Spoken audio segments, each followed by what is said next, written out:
Muy buenas noches, mi nombre es Kevin Solares Kaiser y en esta nueva edición de Borrego Político estaremos hablando de uno de los temas más importantes en el último mes.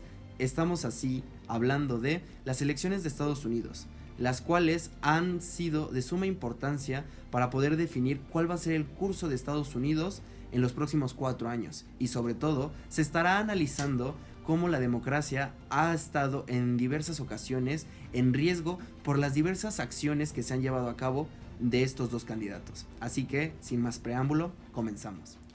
Como la mayoría de nosotros sabemos, las elecciones de Estados Unidos se llevaron a cabo el pasado 3 de noviembre, en las cuales se tuvo que tomar un periodo de tiempo aproximado de 3 a 4 semanas en las cuales el colegio electoral tuvo que avalar los votos emitidos por cada uno de estos estados.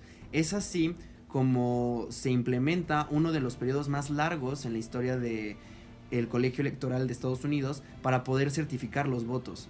Estamos hablando de que el caso más reciente, aparte de este, sería en el de George Bush, en el caso muy específico del estado de Florida, en el cual se tenían que certificar los votos para poder decidir a un ganador. En estas elecciones se recuerda que ambos candidatos estuvieron sumamente cerrados en este estado, por lo tanto se necesitó que el colegio electoral pudiera avalar dichos votos para así darle la victoria a George Bush. Regresando con las actuales elecciones de Estados Unidos, se tiene que justamente fueron 5 estados los cuales fueron claves para poder dar a conocer a un ganador. Estamos hablando de Arizona, Wisconsin, Michigan, Pensilvania y Georgia. Es así como estos 5 estados han formado parte de una nueva historia para Estados Unidos.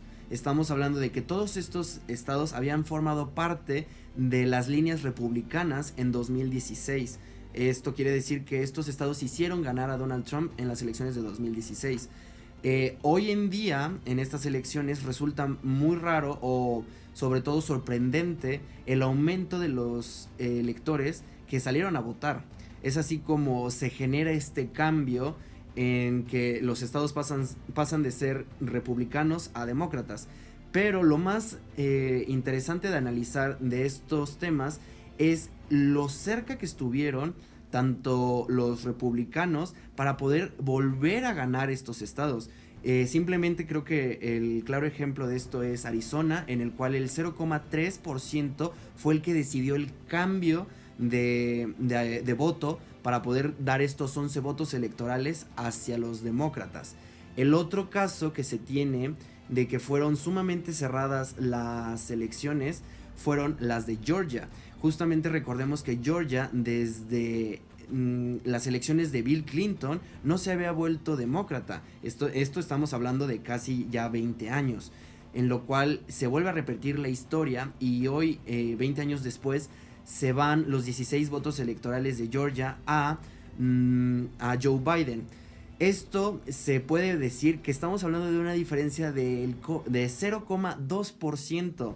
Es mucho más bajo la gente que decidió el cambio en Georgia que en Arizona. Y sin embargo, por el otro lado, totalmente radical, se tiene el caso de Pensilvania, el estado que fue más peleado por ambos candidatos, ya que Pensilvania representa 20 votos electorales y en este caso fueron para Joe Biden, con la diferencia de que estamos hablando de que fue entre 2,2% de electores que decidieron este cambio.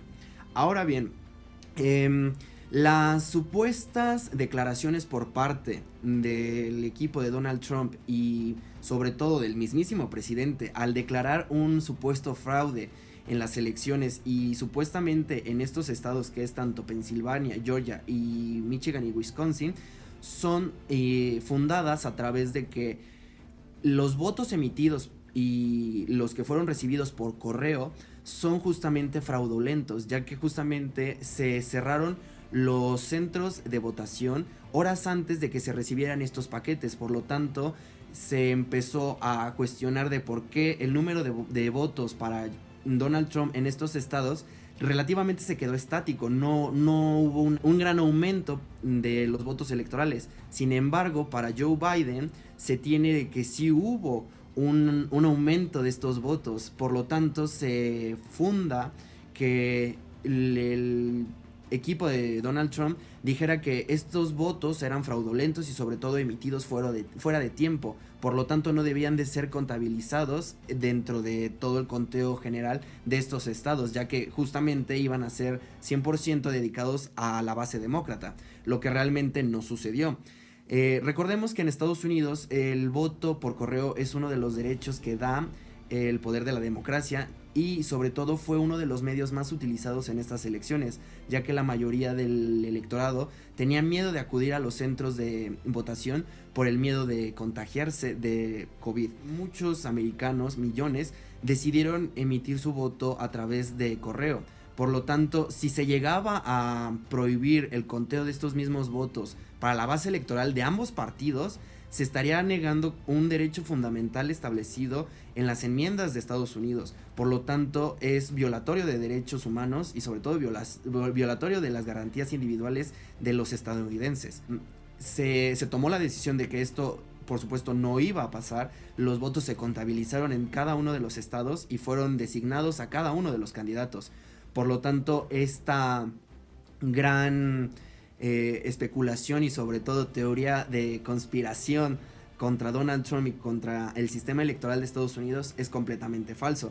A esto unado se tiene que en diversas ocasiones que el presidente quiso dar su punto de opinión y sobre todo dar a conocer el supuesto fraude, los diversos medios de comunicación decidieron cortar la señal y no dar paso a este tipo de noticias falsas, justamente, ya que pueden desestabilizar el proceso democrático de pasar el poder de un presidente a otro y sobre todo generar una revuelta o hasta una guerra civil dentro de Estados Unidos, tanto por parte de los demócratas contra los republicanos y viceversa.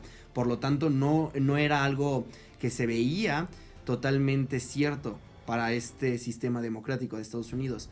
Y justamente para poder concluir, se puede tomar en cuenta de que las acciones dadas por el presidente Donald Trump a la hora de no reconocer al virtual electo presidente Joe Biden generan un estancamiento en el proceso democrático de poder pasar el poder de un presidente a otro, ya que esto implica tener conocimiento sobre planes de seguridad nacional, saber cuáles son el número de contagios exactos de COVID, cuáles son las medidas que se están llevando a cabo para cuando entre Joe Biden sepa cómo va a recibir la Casa Blanca y sobre todo el país que va a gobernar. Entonces esto es totalmente un problema para la democracia de Estados Unidos, que el presidente saliente no reconozca y no haga fácil la transición de poder de un partido a otro. Es totalmente pues atenta lógicamente en contra de la democracia estadounidense. Ahora lo que vimos en esta última semana fue de que efectivamente ya se empezaron a hacer las comunicaciones tanto del equipo de Donald Trump al de Joe Biden para que se pueda continuar con esta transición del poder totalmente de una manera tranquila, ordenada y sobre todo democrática. Es así como podemos llegar a la conclusión de que estas elecciones 2020 han sido sumamente reñidas en el sentido de disputa de estados clave que son Arizona, Wisconsin, Michigan, Pensilvania y Georgia, los cuales le dieron la victoria a Joe Biden. Por otro lado, se toma en cuenta también la importancia del voto por correo, ya que también sustentó un gran número de electores que quisieron usar este medio para poder ejercer su derecho al voto, por lo tanto debe de ser reconocido. Por otra parte, también se tiene que ver que hay que volver a reforzar los mecanismos para poder dar la transición de un candidato o de ahora un presidente saliente a un presidente virtualmente electo, para que así no haya justamente estos estancamientos y sobre todo generen un problema mayor dentro de la sociedad, lo cual sería sumamente desestabilizador, no solamente para Estados Unidos, sino también para todo el área de América del Norte y en dado caso de América del Sur. Es de vital importancia mantener los mecanismos de defensa de la democracia activos para tratar de evitar estos acontecimientos en un futuro y ojalá que sea en un futuro muy lejano, no en el próximo. Es así como concluimos esta nueva edición de Borrego Político. Esperamos que les haya gustado y no duden por favor dejar sus comentarios, los estaremos leyendo y muchísimas gracias por visitarnos. Hasta luego.